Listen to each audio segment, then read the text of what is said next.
my name's Sasha, and I'm a new partner at Devonshires in the construction team.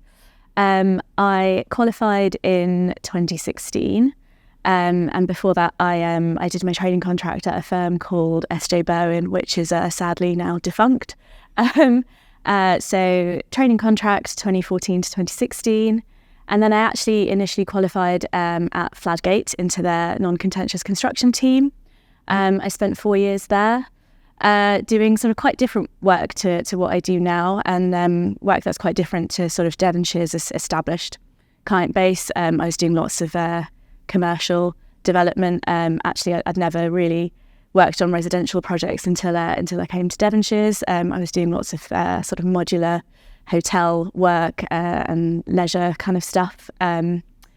So spent about 4 years there, and then I moved to Devonshires sort of late 2020 at 4 years PQE. And yes, so here I am. It's been about 3.5 years since I've been at Devonshires. My area of expertise is non-contentious construction. We have quite a large construction team here at Devonshires, and the people within it sort of either sit on the litigation side or the non-litigation side, and so I entirely sit on the non-contentious side of the team. And you know, we do a lot of different things, all things development really. So we're instructed by social and affordable housing providers to assist them with their developments. And in recent years, that has also included a lot of fire safety, cladding remediation instructions, which has all been very interesting and sort of at the forefront of the industry in recent years.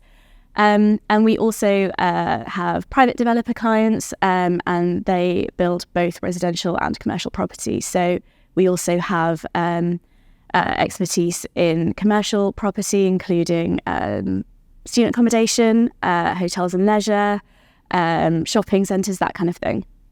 In terms of the actual work I do, it pretty much runs the lifespan of a development project. So sitting down with a client at the outset, discussing potential procurement routes and how best to structure a development or a deal, engaging with lenders. A lot of our clients do support their projects with debt finance. So looking over a finance agreement and making sure the development obligations are properly reflected in that loan agreement, as well as passing them down into all the construction contracts.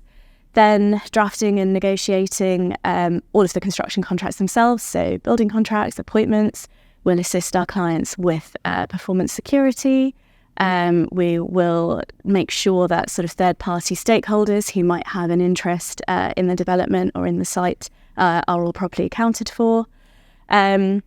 We are well versed in assisting clients throughout the build phase if there's any issues that crop up, or if they need some assistance assessing extension of time requests, loss and expense claims. And then eventually, if they choose that they want to dispose of the asset, we will also work on sales and purchases. In terms of what attracts me to construction, I think it's the varied nature of the work. So you're not only dealing with sort of bankers and lawyers every day. Whilst you do speak to lawyers on a day-to-day basis, you're also speaking to architects, engineers, contractors, and sort of their viewpoints and the conversations that you have with these different parties are all quite different. And so that's something that I really enjoy.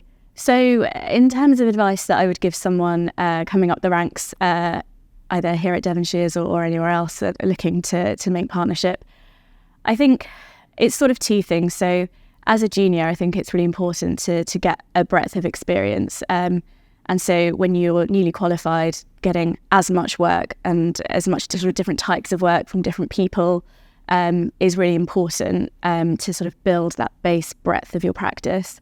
But then as you sort of go through your qualification phases, I think trying to carve out a niche or a specialism is really important. You know, there's lots of people in your team, and I think if you can carve out a niche and say, well, this is what I know about and this is my area of expertise, that will set you apart. If I had the opportunity to say something to myself as a newly qualified solicitor, now that I've made partner, I think it would be that, people take all sorts of different routes to partnership, and if yours is slightly non-linear or you do things in a different way, that's not necessarily going to negatively impact your career path. So the focus is on building up your practice and like improving your skills, and it doesn't necessarily matter if you do things in a slightly different way.